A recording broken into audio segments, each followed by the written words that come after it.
सास का मोटापा। दिव्या अपनी सास के मोटापे से बहुत दुखी थी। उसकी सास बहुत ज्यादा मोटी होने के कारण कोई काम नहीं करती थी और सारा दिन बैठे बैठे दिव्या पर ऑर्डर चलाती रहती थी।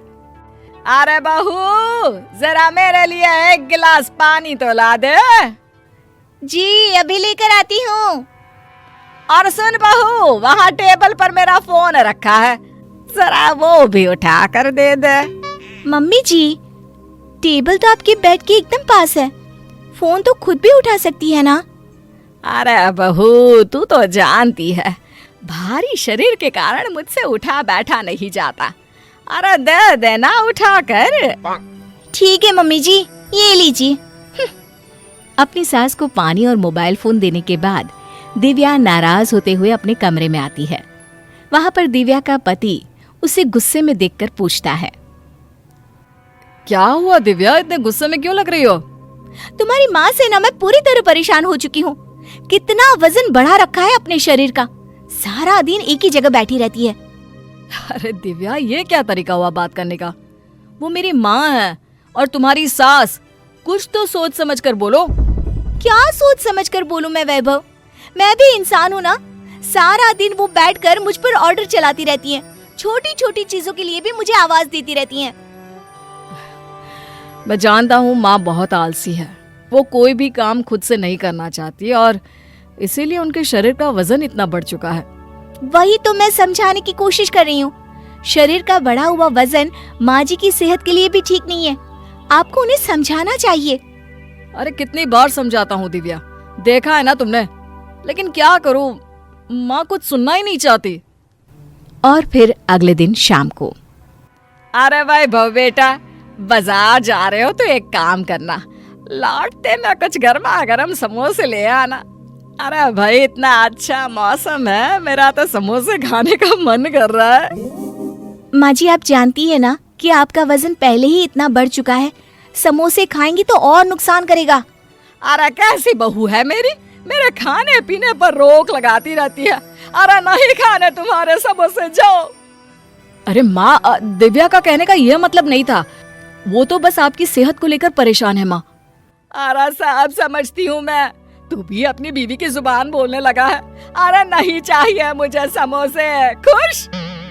ऐसी बात नहीं है माँ, ठीक है मैं आपके लिए समोसे लेकर आ जाऊंगा बस। अच्छा सुन, वो हरी वाली चटनी ना थोड़ी ज्यादा लाना, मुझे बहुत पसंद है। ये सारी चीजें आपकी सेहत के लिए ठीक नहीं है मम्मी जी। वैसे माँ, दिव्या कह तो सही रही है। आजकल के बच्चे अपने माँ बाप को आंखें दिखाते हैं। अरे बचपन में जब तुम मुझसे कुछ मांगते थे तो मैं तुम्हें एक बार में ही दिला देती थी। अरे कैसे बेटे हो, अपनी माँ की समोसे खाने की इच्छा तक पूरी नहीं कर सकते। अरे माँ, आपको किसने मना किया है समोसे खाने से? हम तो बस आपके वजन की वजह से परेशान है माँ। अरे तो इस उम्र में कौन सा मुझे मॉडलिंग करने जाना है जो मैं अपना वजन कम करूं? माँ, आपको वजन इसलिए कम नहीं करना चाहिए क्योंकि आपको मॉडलिंग करने जाना है, बल्कि इसलिए कम करना चाहिए क्योंकि इतने वजन की वजह से आपको बहुत सारी बीमारियां हो सकती हैं। अरे बीमारियां हो मेरे दुश्मनों को, मुझे कोई बीमारी नहीं होने वाली। अच्छा खाने पीने से, खुश रहने से सब कुछ सही रहता है। हाँ। दिव्या की अपनी सास के आगे एक नहीं चलती थी। वो अपने खाने पीने का ध्यान बिल्कुल नहीं रखती थी। दिव्या हर रोज इस बात को लेकर परेशान होती, लेकिन उसकी सास को जैसे इन सब बातों से कोई फर्क नहीं पड़ता था। माँ, मैं और दिव्या एक सप्ताह के लिए बाहर घूमने जाना चाहते हैं, आपको कोई परेशानी तो नहीं है ना? अरे बेटा, मुझे क्या परेशानी होगी, लेकिन अगर दिव्या को तुम साथ लेकर चले जाओगे तो घर का काम कौन करेगा? तुम तो जानते हो ना, मुझसे घर का काम नहीं होता। अरे मम्मी जी, तो क्या मैं घूमने भी ना जाऊं? अच्छा ठीक है, तुम्हें घूमने जाना है तो तुम जाओ, मैं सारे काम नौकरानी से करवा लूंगी। मम्मी जी, मैं आपको फिर से समझा रही हूँ, आपको थोड़ा सा काम खुद से भी करना चाहिए, वरना किसी दिन बहुत बड़ी मुश्किल हो जाएगी। तुम्हें घूमने जाना है, जाओ, मुझे लेक्चर देने की जरूरत नहीं है। मुझे अच्छी तरह पता है कि क्या करना है मुझे। दिव्या और वैभव के जाने के बाद दिव्या की सास नई नौकरानी को ढूंढना शुरू कर देती है और फिर एक दिन घर के बाहर से निकल रही एक औरत से पूछती है, अरे सुनो तो, मुझे घर में काम करने वाली एक नौकरानी चाहिए थी। क्या तुम किसी को जानती हो? अरे किसी और की क्या जरूरत है, मैं खुद ही आपके घर का काम कर दूंगी। बताइए कितने लोगों का काम करना है? अरे कितने लोग नहीं, अकेली हूँ मैं बस। हाँ अच्छा ठीक है, तो फिर क्या क्या काम करने हैं?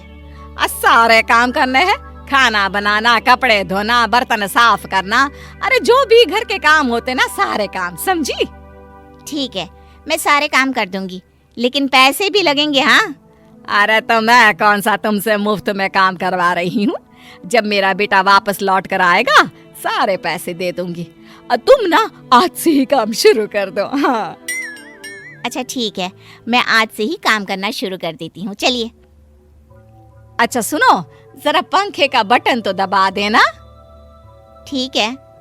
थोड़ी देर बाद, अरे सुनो तो, मुझे नहाने जाना है, जरा बाथरूम में जाकर गीजर तो चला दो। अजीब औरत है, इतने छोटे छोटे कामों के लिए भी मुझे कह रही है। अरे ठीक है मालकिन, अब आज का सारा काम हो गया है, चलती हूँ मैं। अच्छा सुनो सुनो, जाते वक्त ना दरवाजा बंद कर देना। मालकिन, दरवाजा तो आप अंदर से बंद करेंगी ना, घर में अकेली हैं आप। अरे अब कौन उठ कर आएगा, दरवाजा बंद करेगा। अरे वैसे ही बंद करके चली जाओ ना। कमाल की आलसी औरत है, इसका कुछ तो फायदा उठाना चाहिए। अगले दिन नौकरानी अपने साथ एक औरत को लेकर आती है। अरे मैंने तुम्हें अकेले काम पर रखा था, अब ये कौन है? मैं इसे नहीं पगार देने वाली। अरे मालकिन, आप तो बेकार में ही गुस्सा कर रही हैं। अब आप इतने आलसी हैं कि आपको सब चीज अपने हाथ में चाहिए, तो मैंने सोचा कि मैं अपनी बहन को साथ ले आती हूँ। तुम्हारी बहन? लेकिन वो क्या करेगी, उसका यहाँ क्या काम? आप जो सारा दिन छोटी छोटी चीजें उठा उठा कर लाने के लिए कहती रहती है ना, ये बस आपकी वही छोटे मोटे काम कर देगी, बाकी सारे काम मैं निपटा दूंगी। अच्छा ठीक है ठीक है, मैं अपने कमरे में बैठकर टीवी देख रही हूँ। अपनी बहन को कहना मेरे लिए एक कप चाय बना कर लाए। जी जी बिल्कुल, अभी लेकर आएगी वो। दिव्या की सास कमरे में जाती है और उसके बाद, अरे जल्दी कर, ये आलसी औरत एक जगह बैठ जाती है तो पूरा दिन नहीं उठती। जो भी कीमती सामान नजर आ रहा है उसे अपने थैले में भर ले। पहले उस आलसी औरत को चाय तो बना दो, उसके बाद वो चाय पीने में मस्त हो जाएगी और हम अपना काम कर लेंगे।